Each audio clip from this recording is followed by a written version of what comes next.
Con esa bala seríamos capaces de hacerlo. Pero el arma ha pasado a la clandestinidad en poder de una conocida banda. Sentíamos que toda la investigación se desmoronaba. Luego, un giro inesperado. Otro asesinato ocurrido a 482 kilómetros de distancia ayudará a atrapar a un despiadado asesino. En la carrera de un detective siempre hay un caso que se destaca como inolvidable. Escenas de crímenes extrañas que desafían la lógica. Mentes criminales que van más allá del entendimiento. Para llegar a la verdad, habrá que recurrir a forenses al extremo.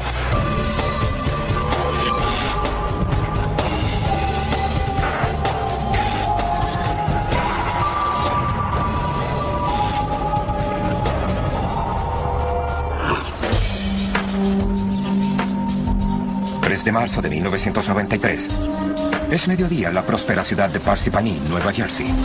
En un pequeño motel en el centro de la ciudad, una mucama comienza su rutina diaria, hasta que llega a la habitación 310. ¿Limpieza de habitación? Y ve una horrible escena que nunca olvidará. ¿Limpieza de habitación?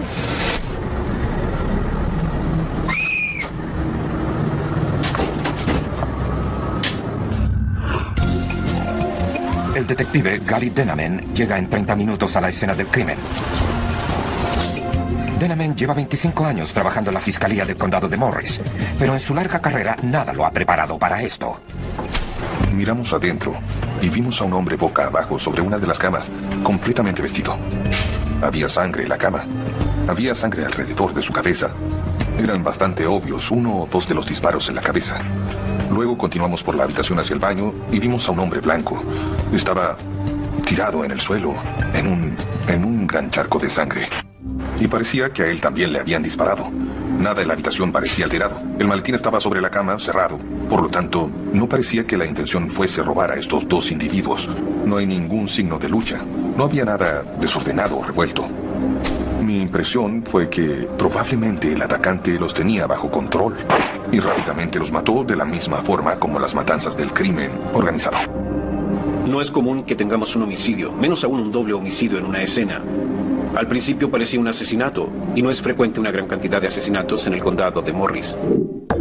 Inmediatamente, el detective Eddie Williams y su equipo de expertos forenses se ponen a trabajar en el procesamiento de la escena del crimen.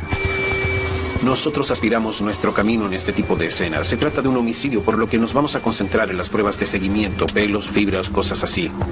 Tenemos una aspiradora especial que tiene un microfiltro que captura las pruebas de seguimiento. Las tomamos y las recopilamos como un elemento de evidencia. Casi todo se recopila en la habitación, todas las pertenencias de las víctimas. Había un maletín y equipaje. Además, recogimos cartuchos de bala que eran de 9 milímetros. Primero encontramos los cartuchos en el suelo de la habitación principal, en la alfombra y alrededor de las camas. Y luego encontramos un solo cartucho en el baño, donde fue encontrada la segunda víctima. Una bala de 9 milímetros es de un arma automática, y las marcas que tienen se pueden comparar con otros cartuchos de bala de la misma arma. Así que sabíamos que era una buena evidencia cuando las recogimos. Los investigadores no encuentran el arma del crimen, pero sí las billeteras de ambas víctimas. Esto promueve la idea de que es un asesinato y no un robo que se volvió violento. A través de la información de la billetera, de la licencia de conducir y de los números de seguro social, encontramos las direcciones, los números de teléfono e identificación. Las víctimas son identificadas como Richard Ledon, de 25 años, y Clayton Krause, de 32 años. Ambos hombres son de Pittsburgh, Pensilvania. La fiscalía nos informó que encontraron el vehículo de una de las víctimas afuera del motel. Los detectives de la escena del crimen también lo procesaban como prueba. A través de las pertenencias descubrimos que ambos trabajaban en construcción y que eso los trajo a esta área. Ahora, el forense del condado de Morris se une a la investigación. A Richard le dispararon 7 veces, a Clayton solo una vez. Mientras examina el cuerpo de Richard, el forense descubre una pieza de evidencia que puede ser fundamental. Sobre la cama encontramos un cartucho de bala como si hubiera pasado a través del cuerpo y hubiese caído ahí. Cuando Rick Ledon cayó hacia adelante, lo cubrió. Cuando lo apartamos de la zona, pudimos ver que el cartucho estaba ahí. La prueba es guardada y etiquetada y se lleva al laboratorio de criminalística del estado para su procesamiento. Mientras tanto, los cuerpos son llevados a la oficina del médico forense para la autopsia. No se observaron otras lesiones en el cuerpo, excepto las heridas de bala, lo que indica que probablemente no hubo ningún tipo de lucha. Ellos fueron asesinados en las posiciones en que fueron encontrados. El detective Denamen hace una encuesta en la zona, entrevistando a huéspedes y empleados de otro motel, a cualquiera que haya visto u oído algo. Entrevistamos al sujeto que estaba al lado de la habitación 319. Él tenía el volumen del televisor bastante fuerte. Dijo que escuchó ruidos de violencia en esa habitación, pero que nunca escuchó disparos. Que él no escuchara los disparos nos hizo sospechar acerca de si el agresor utilizó un silenciador para matar a estas personas. El detective Denamen sabe que por lo general un silenciador significa una cosa, un asesino profesional. Pero ¿por qué Richard LeDon y Clayton Krause? Tal vez las familias puedan ayudar a descifrar este misterio. Kathleen, la madre de Richard, recibe la noticia abruptamente. Un poco antes de las 7 de la mañana, alguien golpeó la puerta y nos dijeron que Ricky estaba muerto. Y todo lo que puedo recordar es que mi marido volvió a caer sobre la cama. No recuerdo, pero los niños dijeron que yo estaba gritando: Ricky muerto, no puede ser, eso no es posible, pensé que me moría. Estaba devastada. Más tarde, esa misma mañana, aún impactada por la devastadora noticia, Kathleen habla con el detective Denamen. Clayton y Ricky eran muy buenos amigos. Él era el jefe de Ricky en Nueva York y era muy estricto. Clayton era todo negocios y todo trabajo. Todo lo que aprendió Ricky lo aprendió de Clayton. Clayton Krause y Ricky LeDon estaban en ese motel utilizándolo como una especie de casa central para su negocio de construcción. Ellos trabajaban para una empresa de construcción que tenía trabajos en la ciudad de Nueva York. Kathleen le cuenta al detective Denamen que Clayton había estado casado durante unos 10 años. Él vivía con su esposa Linda y con sus 2 hijos pequeños. En cuanto a su hijo, el que ella cariñosamente llama Ricky, Kathleen dice que él acababa de casarse y que su esposa Michelle tenía 8 meses de embarazo de su primer hijo. Mi Ricky estaba lleno de vida. Estar con él era muy divertido. Era muy dulce y muy buena persona. No podía creer que él sería padre y que su primer hijo, como él mismo deseaba, sería un niño. Estaba contentísimo. Llamó a su hijo Rocco. No podía esperar. Un hombre joven con todo para vivir, asesinado a sangre fría junto con su amigo y compañero de trabajo. Para las familias no tiene ningún sentido. Tampoco su sugerencia de que las víctimas podrían estar vinculadas a un crimen organizado. Las conversaciones con las familias de las víctimas dejan a la policía con muchas más preguntas que respuestas. Por todo lo que pudimos averiguar, en general fueron asesinados 2 trabajadores de la construcción que llevaban una vida completamente normal. ¿Por qué los mataron y la manera en que fueron asesinados? Esas son preguntas que aún teníamos que resolver, descubrir e investigar. 3 de marzo de 1993. Los cuerpos acribillados a balazos de Clayton Krause y Richard LeDon, trabajadores de la construcción, acaban de ser descubiertos en una habitación de motel en Parsippany, Nueva Jersey. En este momento, los investigadores no tienen un arma del crimen, ni sospechosos, ni un motivo. El detective Gary Denamen decide llevar la investigación a la ciudad natal de las víctimas, a Pittsburgh, Pensilvania. Detective Denamen. La familia de Richard, entre ellos su viuda Michelle y su madre Kathleen, todavía están en estado de shock. La familia de Ricky LeDon estaba presente, así como la familia de su esposa. Lo que vi en Michelle fue que ella estaba de duelo y obviamente tratamos de consolarla. Ella estaba llorando y estaba muy afectada. Además, estaba embarazada de 8 meses. Su familia política también estaba de duelo y muy afectados. A medida que las entrevistas avanzaban, Michelle LeDon aparta al detective Denamen y le entrega el primer indicio de quién podría ser responsable del asesinato de su esposo. Ella nos dijo en voz baja que estaba nerviosa de hablar sobre esto, porque sus suegros estaban presentes. Y nos preguntó si podíamos ir a otra habitación y asegurarse de que nadie más estuviera ahí mientras hacíamos la entrevista. Ella hablaba en voz muy, muy baja para que nadie escuchara lo que tenía que decir. Básicamente, lo que quería decir era que pensaba que el asesinato tenía algo que ver con el trabajo de ellos. Estaba nerviosa al hablar de esto, porque toda la familia trabajaba para la empresa que estaba en Nueva York. Ella dijo que a su esposo le gustaba la idea, la posibilidad de ser parte del crimen organizado, cuando se encontraba en Nueva York. Y dijo que él tenía conexiones con los Gotti. ¿Está Michelle insinuando que los padres de Richard están de alguna manera involucrados con el crimen organizado o peor aún, que ellos participaron en el asesinato de su propio hijo?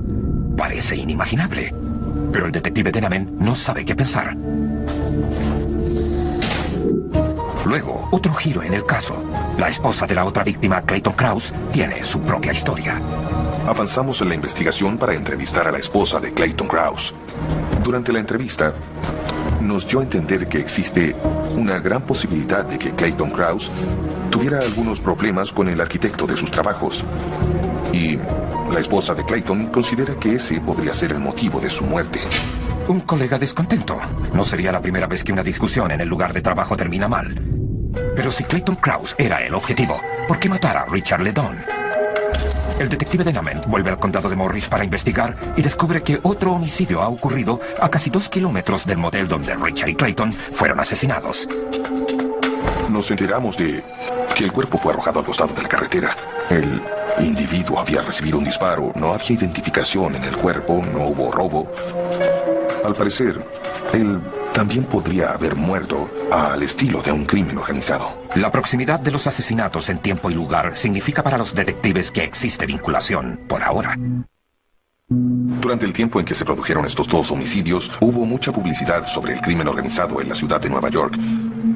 Sammy el Toro Gravano estaba testificando en contra de John Gotti. Había un montón de cosas en el documento que indicarían que había cuestiones sin resolver dentro de la familia del crimen organizado que posiblemente podrían haberse extendido hasta el condado de Morris. Los detectives deciden investigar cualquier relación posible con la reciente condena del flamante jefe de mafia, John Gotti, el Don de Teflón. Gotti fue condenado a cadena perpetua en 1992, un año antes de que mataran a tiros a Richard y a Clayton. Sin duda despertó nuestro interés el saber si uno de los dos homicidios tuvo algo que ver con lo que estaba pasando en Nueva York. El detective Denamen viaja a Nueva York para entrevistar a los compañeros de trabajo y colegas de sindicato de las dos víctimas. También investiga lo que comentó la esposa de Clayton Krause sobre la disputa con el arquitecto. Entrevistamos al arquitecto con el que Clayton Krause había tenido algunos problemas como resultado del despido de su hijo.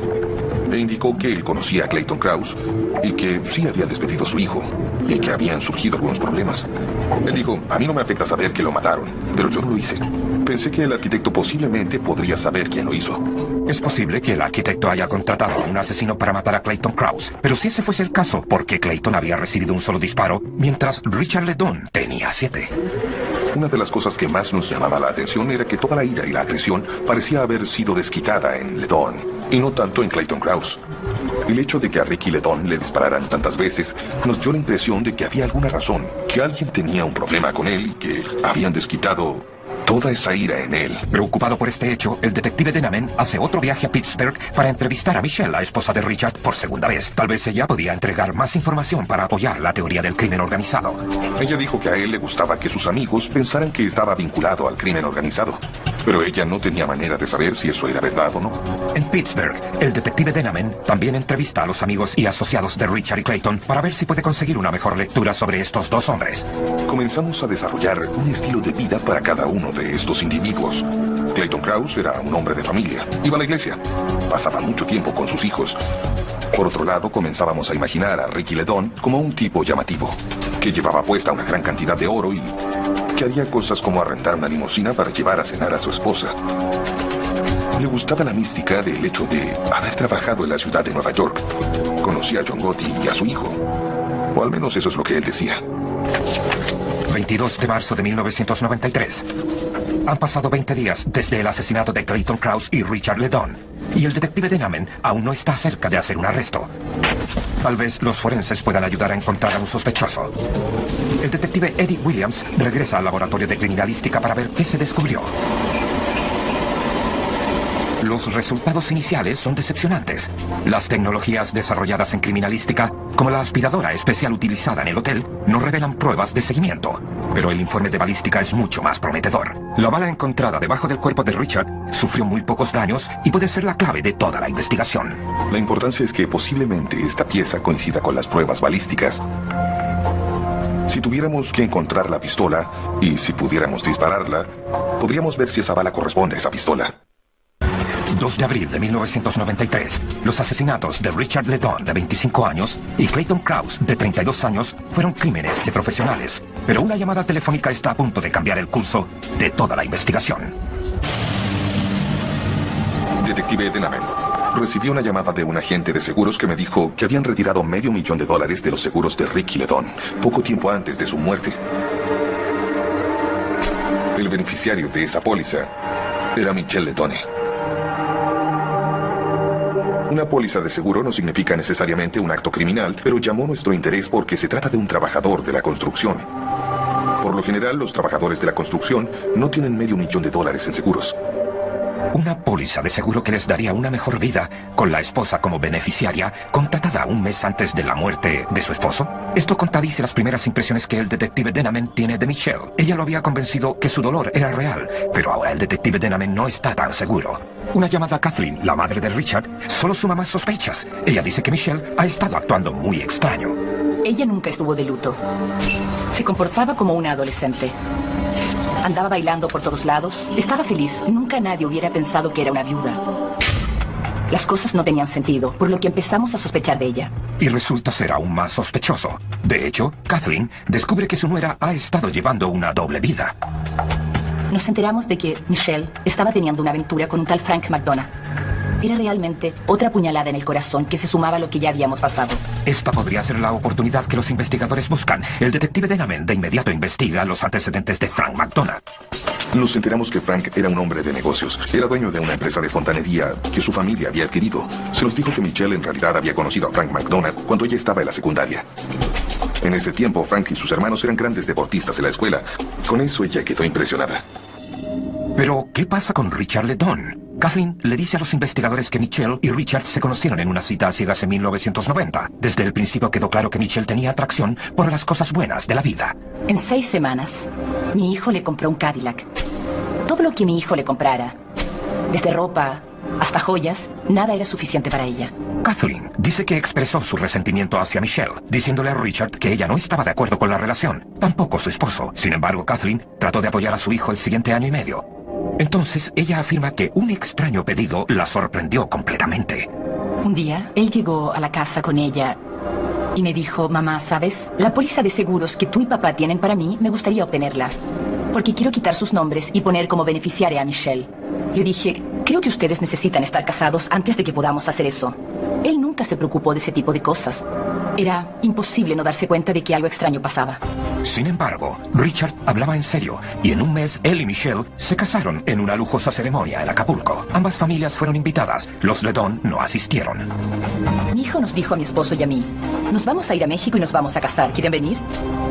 Y mi esposo dijo, no puedes casarte con ella. Yo estaba devastada.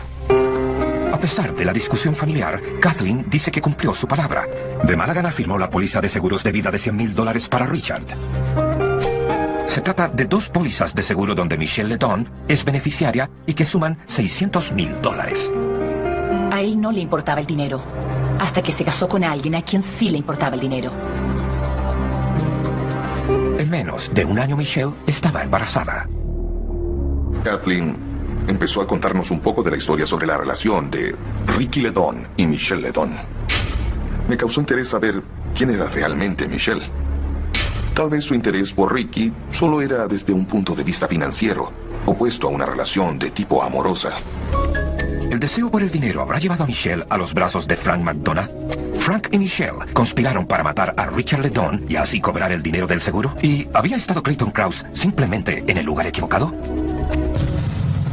En ese momento, con la información que teníamos, comenzamos realmente a centrarnos en Frank McDonough, con la salvedad de que Michelle LeDon puede haber tenido algo que ver con esto.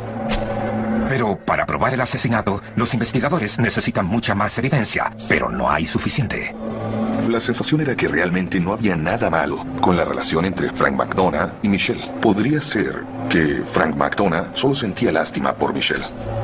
Sin nada concreto, sin evidencia ni pruebas forenses, era difícil decir, oye, solo porque está teniendo una aventura con ella, tú mataste a su marido.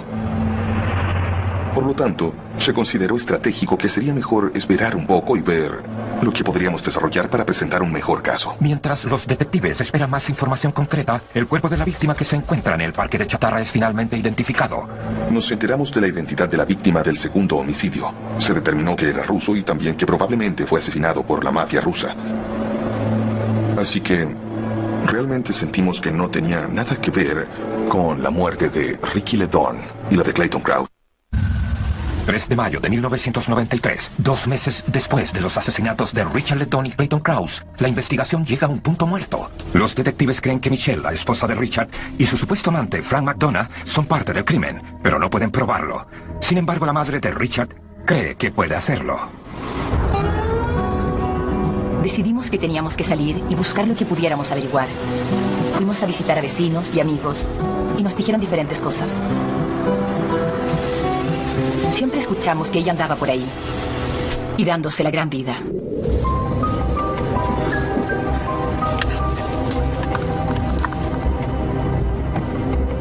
Un día que fui a su departamento a cuidar al bebé, me di cuenta de que ella tenía una gran cantidad de hermosos objetos y muchas joyas.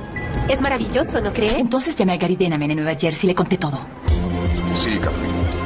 Los investigadores convencen a Kathleen para que no siga con su investigación. Ella piensa que si Michelle y Frank mataron una vez, lo volverán a hacer. Yo en algunas ocasiones le advertí que podría estar en peligro ella o su familia. Le aconsejé que no hiciera nada que pudiera entorpecer la investigación. Kathleen hace caso omiso de las advertencias, mientras que Michelle y Frank continúan gastando. Un pariente era vendedor de Cadillac. Y entonces él llamó a mi yerno y le dijo, escucha, un tipo junto a Michelle y su hijo entraron y compraron un auto. Un lujoso auto, ropa cara y otros artículos de lujo, todos comprados poco después de que Michelle LeDon recibiera un considerable pago de las 2 pólizas de seguro. Pero según la madre de Richard, aún no terminaban de gastarse todo el dinero. Nos enteramos por Kathleen que compraron una casa en Bethel Park. Una casa muy bonita con una piscina. Supimos que compraron 2 autos, un Cadillac y un Corvette. También cosas como que viajaban de vacaciones a la Isla Marco. Todas esas cosas, sin el dinero de la muerte de Ricky, eran inalcanzables para Michelle. Tuvimos que corroborar lo que Kathleen dijo y fuimos cerca de Pittsburgh para averiguar a quiénes les compraron. Conseguimos los registros, viajamos a la Isla Marco en Florida y verificamos que ellos estaban en el hotel. Entonces, de la nada, el caso da un extraño giro cuando el detective Denman recibe la llamada de un agente del FBI en Pittsburgh. El agente le dice a Denman que un tipo llamado Anthony Corelli, un informante pagado, dice saber sobre los asesinatos de Richard LeDon y Clayton Krause. Anthony Corelli es primo en segundo grado de Michelle LeDon. Denman se contacta con el detective Lee Torbin del Departamento de Policía del Condado de Allegheny para estudiar la curiosa historia de Corelli. Anthony Corelli era un informante para uno de los agentes locales del FBI aquí en Pittsburgh. Por alguna razón, Gary Denman pensó que Corelli podía ser su fuente. Y debido a que Corelli estaba aquí en Pittsburgh y Denman estaba en Morristown, New Jersey, nos pidió a mí y a mi compañero que nos encargáramos de Corelli. Solo para que no se metiera en problemas. Lo tuvimos que escuchar casi todos los días. Tony Corelli se convirtió en algo peor que un grave caso de indigestión. Sí, encontré una... Corelli es el informante de los detectives Denman y Torbin. Ellos investigan todas las pistas en busca de cualquier evidencia que pueda vincular a Frank McDonough y Michelle LeDon a los asesinatos. Resulta ser que la pareja tenía gustos por algo más que autos de lujo y ropa cara. Finalmente nos enteramos de que Frank McDonough y Michelle le estaban comprando droga a Anthony Corelli. Básicamente, él nos dijo que Frank y Michelle estaban viviendo juntos, que Frank había asumido el papel de padre para Rocco, que estaban gastando una gran cantidad de dinero que Michelle obtuvo como resultado del $500,000 en seguros, viviendo la vida que nunca habían podido vivir si no fuese por ese dinero. Pero los investigadores todavía no tienen un caso en contra de Michelle o de Frank McDonough. 3 de marzo de 1994. Ha pasado un año y todavía no hay nada. Al parecer, el asesinato de Richard LeDon y Clayton Krause se va a los archivos de casos sin resolver. Pero hasta ahora, en la investigación, solo tenemos los nombres de Michelle LeDon y Frank McDonough. Sabemos que recibieron una gran cantidad de dinero gracias a 2 pólizas de seguros. Sabemos que tienen un mejor nivel de vida del que tenían antes. Frank y Michelle eran realmente los benefactores principales de la muerte de Ricky LeDone. La pieza que falta en este momento es simplemente la evidencia oculta de los hechos, pruebas forenses, algo que uniría inequívocamente a Frank McDonough con los asesinatos. Yo quería que alguien fuera castigado por el asesinato de Ricky y de Clayton. Quería justicia. Justicia absoluta, porque eso era tan irreal y era horrible. Que alguien haya tan solo pensado en hacerlo. 11 de enero de 1995. Otro año ha pasado sin nuevas pistas. Ahora han pasado 2 años desde que Richard LeDon y Clayton Krause fueron asesinados en una habitación de motel en Nueva Jersey. Luego, un frío día de enero, el informante del FBI, Anthony Corelli, aparece de nuevo. Él le cuenta al detective Denamen sobre el arma que tiene en su poder. Un arma que dice que pertenece a Frank McDonough. Anthony tiene el arma en sus manos. Creemos que es el arma involucrada en el asesinato de Clayton Krause y Ricky Letton. Esa fue la pieza clave que nos dio impulso a conseguir órdenes de detención inmediatas. Si la bala y los cartuchos coinciden con el arma, se podría vincular a Frank McDonough con los asesinatos. Pero antes de comunicarse con Corelli, él lo sorprendió en algo inesperado. Corelli era un adicto a las drogas y era alguien en quien no podíamos confiar completamente. Termina vendiendo el arma a una persona en Pittsburgh que es miembro de los Crips. Perdimos la oportunidad de tener el arma en nuestras manos. Los detectives saben que el arma fue vendida a un miembro de la banda que se hacía llamar Pine. Eso fue muy devastador. Nos tomó un tiempo recuperarnos. Sentíamos que toda la investigación se desmoronaba. 11 de marzo de 1995. Han pasado 2 años desde el brutal asesinato de Richard Letton y Clayton Krause en una habitación de motel en Parsippany, Nueva Jersey. Nadie ha sido acusado y ha desaparecido el arma que podía vincular a uno de los sospechosos del crimen. Pero el caso está a punto de dar otro extraño giro. Son las 4 de la mañana en una fría noche en St. Clair Village, un peligroso barrio en el lado sur de Pittsburgh. Dos bandas rivales se enfrentan en una fiesta local y se escuchan tiros. Negativo en el sector 1. Hubo 2 víctimas que murieron en la escena. El departamento de policía de Pittsburgh llega ahí y hacen su investigación. Vuelven a homicidios en Pittsburgh y comienzan a discutir lo que había ocurrido. Uno de los detectives comienza a escuchar la conversación y se da cuenta de que la persona que mencionan en el tiroteo es probablemente el sujeto que estamos buscando para obtener el arma. El detective Lee Torbin anunció al departamento que quería atrapar a Pine, miembro de una banda, quien supuestamente compró el arma al informante Anthony Corelli. La misma arma que Corelli dice fue usada por Frank McDonough en los asesinatos de Nueva Jersey.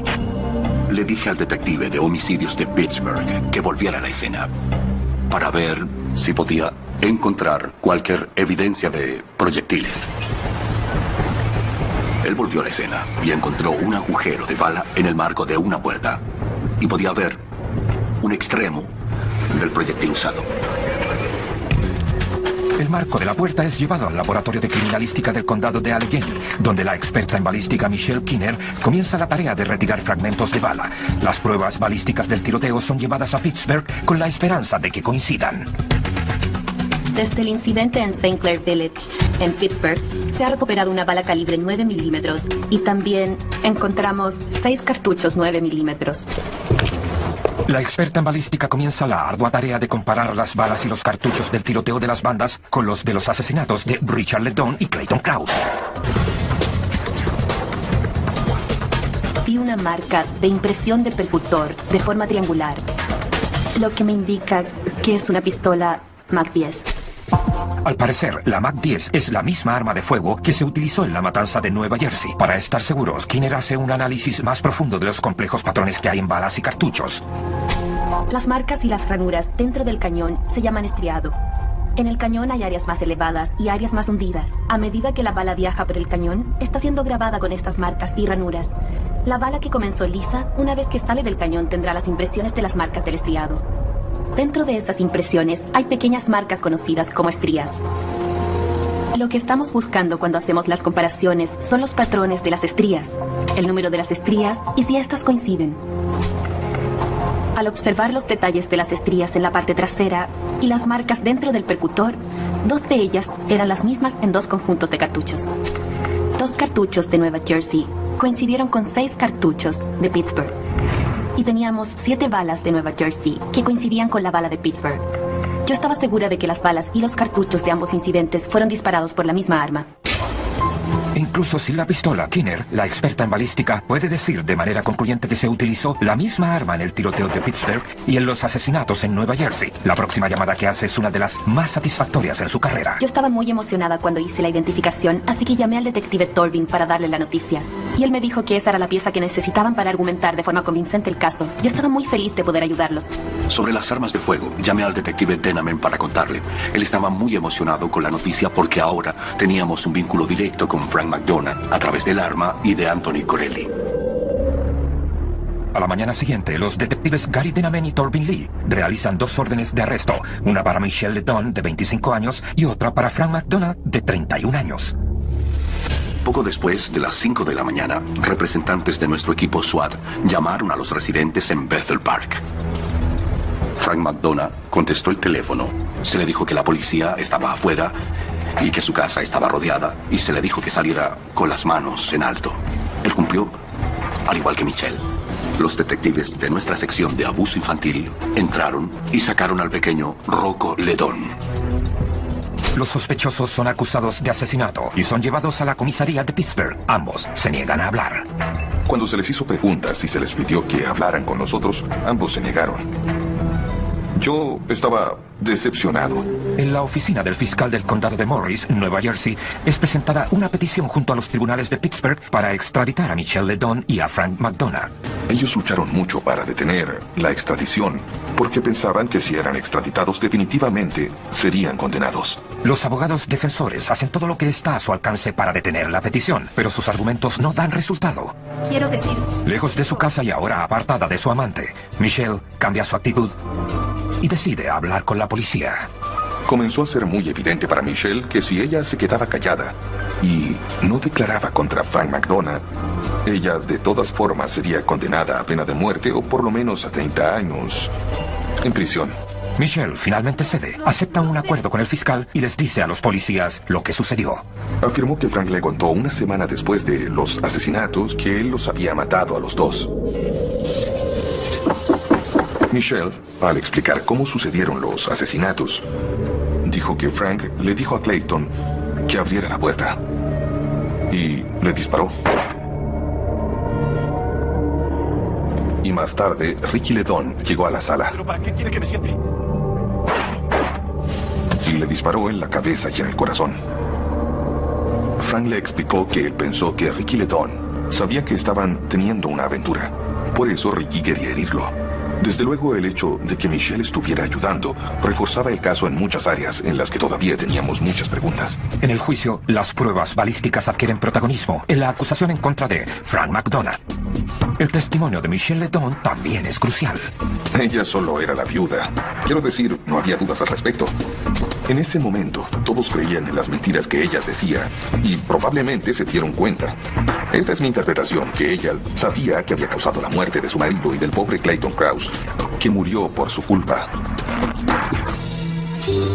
El jurado delibera durante 2 días antes de volver con un veredicto. Se culpa a Frank McDonough de asesinar a Richard LeDon y a Clayton Krause. Es condenado a 2 cadenas perpetuas consecutivas sin posibilidad de libertad condicional. Yo estaba muy emocionado. Era como la culminación de años de trabajo duro y muchos viajes, estando lejos de mi familia. Era una buena sensación. Por eso hicimos lo que hicimos en su debido momento. En cuanto a Michelle LeDon, es condenada a 7 años de prisión como cómplice de asesinato. Para la madre de Richard y su familia no es suficiente. Estábamos tan molestos que no podíamos creerlo. Es difícil aceptar cuando realmente sabes lo que hicieron. Esas personas no lo van a pagar ahí. Pero hay un consuelo. Después de una larga batalla judicial, a Kathleen y su esposo se les concede la custodia de su nieto. Pasamos de ser nanny y papi a mamá y papá. Ahora es nuestro y es maravilloso. Un triángulo amoroso que resultó ser mortal es vengado por un tenaz policía y una experta en medicina forense con un extraordinario poder de observación. Las pruebas de balística fueron el factor clave. Fue lo único que no pudo ser explicado por los abogados de la defensa.